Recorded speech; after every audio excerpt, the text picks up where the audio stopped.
Bah cette fois, on peut le dire, l'été est fini. Il va bientôt être l'heure de reprendre les cours pour certains ou le travail pour d'autres. Et pour nous, il est temps de conclure notre petite série. On a découvert 4 BO ensemble et il nous en reste encore une à écouter. Alors laissez-moi vous poser une dernière question. The Big Lebowski, vous avez déjà entendu ?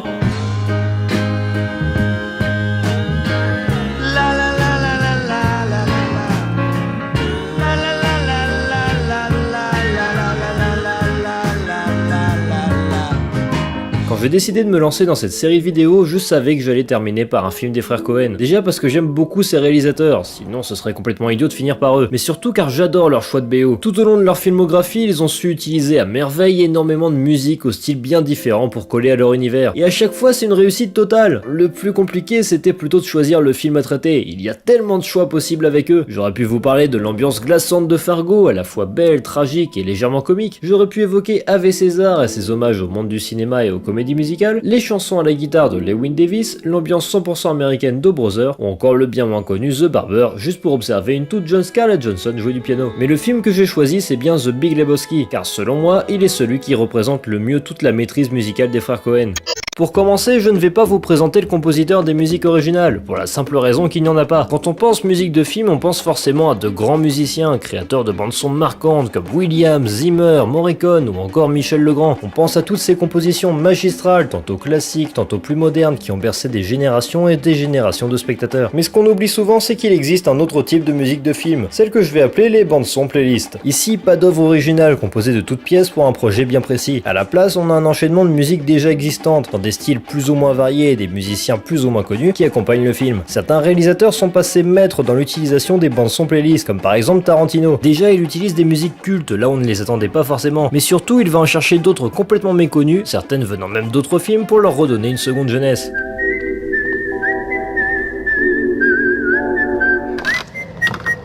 Here, got any change, mate? Et dans le domaine des bandes-son playlists, les frères Coen sont loin d'être mauvais, comme le montre très bien The Big Lebowski. Dès le début du film, on va avoir une première musique dans un style typiquement américain. Avec la voix off et cette botte de paille qui se balade à l'écran, on a le droit à un bon gros cliché du cinéma, mais qui fonctionne parfaitement ici. Quelques minutes après, le générique du film va se lancer avec un tout autre type d'image et de musique. Déjà, ce montage sur le bowling casse totalement le cliché du film hollywoodien de tout à l'heure, et avec la chanson de Bob Dylan, on nous sert un autre style musical pour coller au moment et au ton du film. Le fait d'avoir une bande-son playlist dans laquelle on peut mettre toutes les chansons et tous les styles musicaux quand ça nous arrange, ça permet de caractériser un moment, un lieu, un personnage encore plus facilement que si on avait toujours du classique par exemple. Et dans The Big Lebowski, la musique joue beaucoup là-dessus. Par exemple, lors de la deuxième rencontre entre les deux Lebowski, on va avoir ceci. Mr. Lebowski. Le Requiem de Mozart, une musique que tout le monde a entendue au moins une fois dans sa vie. Elle a été utilisée énormément de fois dans l'histoire du cinéma, mais ici ça exagère l'état d'un des personnages et ça rend la scène à la fois puissante et marquante. Un autre exemple de bonne utilisation d'une musique, c'est évidemment lors de la rencontre avec le personnage de Rezos.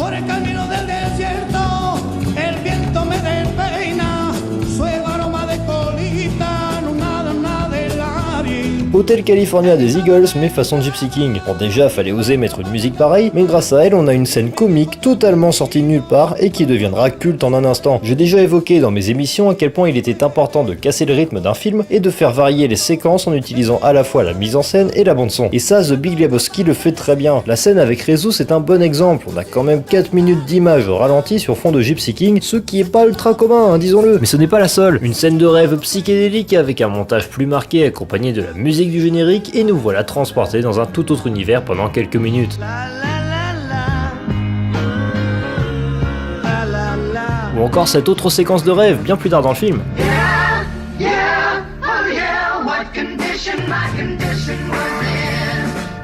Le côté absurde, la musique un peu étrange ou encore le rythme complètement anormal de cette séquence la rend importante et elle reste dans la tête du spectateur une fois la séance terminée. Je vais pas vous lister tous les passages qui sortent du lot dans le film, sinon on n'a pas fini, mais comprenez bien que c'est une de ses plus grandes réussites, nous proposer dans un même long métrage des séquences toutes plus variées les unes que les autres, autant visuellement que musicalement. Le problème avec les bandes son playlist, c'est que bien souvent on prend des musiques qui sont déjà très sympas quand on les écoute hors du film, voire des fois des chefs-d'œuvre musicaux, mais qui n'apportent rien quand elles sont dans le film. Un très bon exemple de mauvais élève ce serait Suicide Squad. Si on lit simplement les artistes que l'on a sur la BO, on retrouve du Queen, du AC/DC, du Kanye West ou encore les Rolling Stones. C'est super hein, d'avoir ça dans un même long métrage, me direz-vous. Sauf que les chansons sont tellement expédiées et mal exploitées que ça en devient presque ridicule. On a à peine le temps de les entendre qu'on passe à autre chose comme si de rien n'était. Ça donne vraiment l'impression qu'ils ont choisi ces titres juste pour faire plaisir aux spectateurs, mais sans vraiment se casser le cul pour leur trouver une réelle utilité. Personne n'a vraiment réfléchi à comment les utiliser intelligemment, parce que là il y a du niveau hein, quand même. Hein? Les personnages sont dans une prison.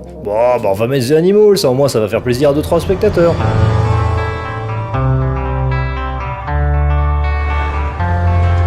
Dans The Big Lebowski, non seulement les musiques choisies sont géniales à écouter sans les images, mais en plus elles sont parfaites dans l'univers du film. On a une parodie de scène d'action, on met du rock bien puissant. On a un film pornographique qui passe à la télé, on met une musique qu'on pourrait retrouver dedans. Un cow-boy arrive, on remet la musique typique américaine du début. Besoin de rendre une scène banale en voiture un peu plus cool? Et si on mettait du Santana?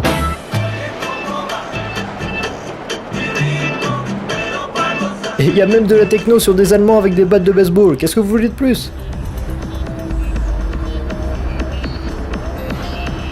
Ce que je veux simplement vous dire, c'est que ça peut paraître facile d'utiliser des musiques qui sont géniales à la base et de les incorporer dans un film, mais c'est pas le cas. Tous les choix sonores de The Big Lebowski sont réfléchis et vont sublimer une séquence, même si elle est très courte. La musique, comme le son en général, c'est un élément essentiel d'un film. On ne peut pas mettre n'importe quoi à n'importe quel moment, il faut que ce soit intelligemment pensé. Si le son est mauvais, vous allez avoir du mal à avoir un bon produit final. Et vu que la musique c'est un élément essentiel du son, ce serait totalement débile de la bâcler.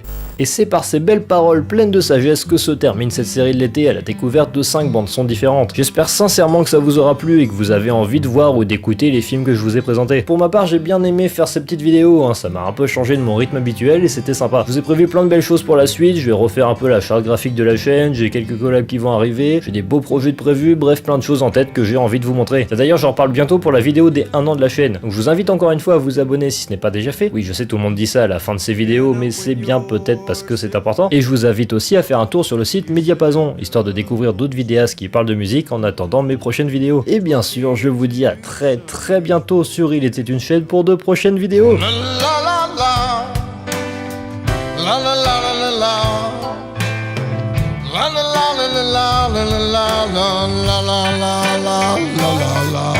The man in me will do nearly any time.